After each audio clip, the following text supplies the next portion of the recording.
Pouvez-vous vous présenter? Alors, Mickaël, 42 ans, papa de 2 enfants. Je fais de la course à pied. Je viens de finir un ultra trail, donc j'ai fait 115 km avec 3000 mètres de dénivelé. Et je lance en septembre un triathlon. Donc je fais nage, vélo et course à pied.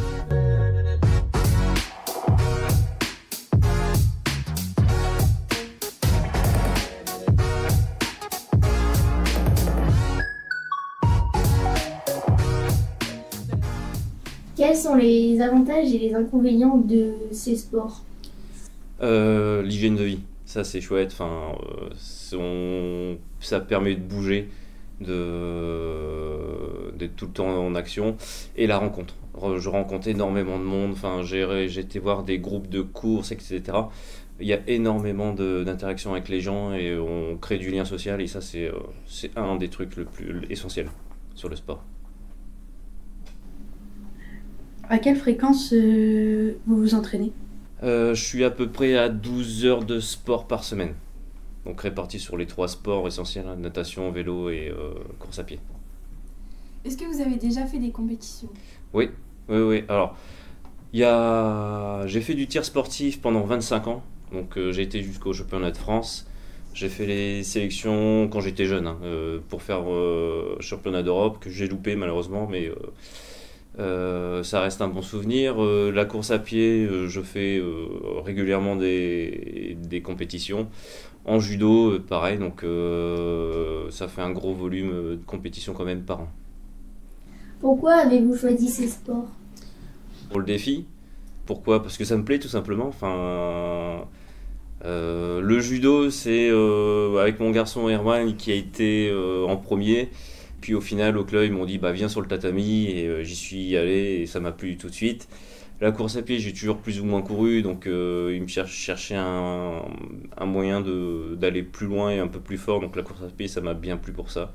Et le triathlon, c'est sur un coup de tête. Depuis combien de temps pratiquez-vous ces sports? Alors le judo, j'ai commencé il y a 6 ans, mais j'ai toujours fait du sport. Depuis que je suis tout petit, j'ai toujours fait du sport. J'ai toujours bougé, même avec les copains. Enfin, on a toujours. Enfin, c'est un mode de vie, quoi. Je sais pas faire sans faire de sport. Comptez-vous faire d'autres compétitions? Ouais, bah là, c'est ce que je dis, hein, en septembre, hein, j'ai le triathlon à Gérardmer. L'année prochaine, j'ai un objectif de faire tous les 10 km du secteur en ayant comme objectif d'être le mieux classé. Là, sur le triathlon, sur l'ultra trail, j'ai fait 17h30 de course. J'avais en fond faire une course très longue. Du coup, je me dis que peut-être que la prochaine course, ça sera peut-être 24 heures. Peut-être sur les entraînements de natation, vélo, course, comment ça se passe chaque semaine? Alors, je fais une séance piscine tous les lundis avec des coachs qui me font des plans d'entraînement. Donc ça va être du pyramidal, donc on va de plus en plus vite et on redescend en intensité ou sur de l'endurance ou pour faire travailler notamment la respiration. Parce que natation, je pars de très très loin. En septembre, je savais quasiment pas nager. Maintenant, je sais nager. Donc là maintenant c'est de performer, vraiment de performer. Le vélo, vu les conditions climatiques en ce moment, c'est sur home trainer, c'est plus simple, c'est clairement plus simple. On est au chaud à la maison et on pédale, donc c'est pareil, hein. C'est du long, du fractionné, c'est dans le sport, c'est surtout ça qui fait progresser. Et en course à pied, là pour les 115 km, j'ai demandé à un coach de me faire un plan d'entraînement. Donc il m'a fait un plan d'entraînement sur 2 mois. Donc c'était marqué mes fractionnés, mes sorties longues, que ce soit de la côte, de la dénivelée, etc. Donc j'avais juste à lire.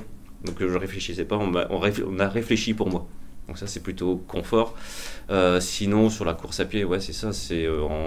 Généralement il y a une sortie de fractionné. Donc fractionné où on court très très vite sur une petite distance, mais on va exploser.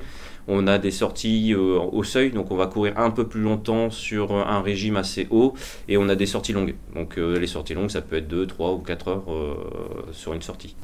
Et tout ça réparti sur une semaine. Et vous parliez d'hygiène de vie au niveau de l'alimentation, est-ce qu'il y a des adaptations particulières? Ouais. Clairement, il faut être hyper hydraté. Enfin, il faut faire attention à l'hydratation. Il faut faire attention aussi à ce qu'on mange, pas trop gras. Beaucoup de protéines, en fait, parce que quand on fait du sport, en fait, on casse du muscle. C'est pour ça qu'on a des courbatures. Pas que, mais notamment. Et si je veux pas casser mes muscles, en fait, je vais manger de la protéine. Donc, je vais manger plus de viande blanche. J'ai réduit beaucoup ma portion de viande rouge. Je mange beaucoup plus de viande blanche, beaucoup plus de féculents. On va pas rentrer trop dans les techniques, mais avec ce qu'on nous propose dans les magasins, etc., je n'arrive pas à avoir toutes les calories nécessaires. Sur une sortie classique, je vais être à 2000-2500 calories consommées en plus de ce que mon corps a besoin. Donc par jour, je vais être à 4000-4005 calories par jour à consommer. Ce que je ne retrouve pas totalement dans la nourriture, donc je prends des compléments. C'est hyper important en fait. Si on a une mauvaise alimentation, on n'arrive pas à faire du sport. Ou alors on est fatigué, on a mal partout, etc. Et là, on n'a plus du tout de plaisir. Enfin, à mon sens, on n'a plus du tout de plaisir à faire du sport. Donc là, sur les 115, il y a 3 jours après. Demain, je remonte sur mon vélo sans problème.